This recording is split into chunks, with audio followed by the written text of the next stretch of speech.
माइनी blogs. तो अभी मैं निकल चुका हूँ बनारस के लिए तो निकलते हैं तो सीधा Banaras to guys welcome to the माइनी ब्लॉग्स। तो अभी मैं जा रहा हूँ पटना से सीधा बनारस की तरफ। तो आगे आपको साथ मैं बनारस में मिलूँगा। तो अभी आप हमारे चैनल पर बने रहो और हमारे चैनल को लाइक एंड सब्सक्राइब एंड जो भी करना है जल्दी सपोर्ट किया करो यार, क्योंकि देखो सपोर्ट करोगे तभी मैं जाके आगे बढ़ूँगा और आपको ऐसे ही ब्लॉग बना के दूँगा। तो मेरा नाम है लड्डू भाई डॉग्स 01। Okay thank you. बाकी आप देखो पटना जंक्शन किस तरह का सीखता है। Welcome to the my blogs. तो अभी मैं दिखा रहा हूँ आपको कि कितना सन्नाटा यार, देख लो यार नाइट के करीब कितना,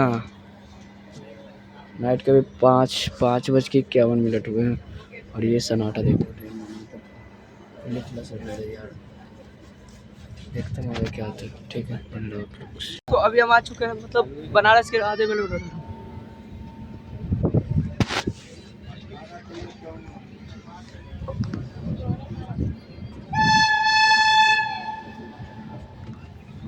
चिल्ले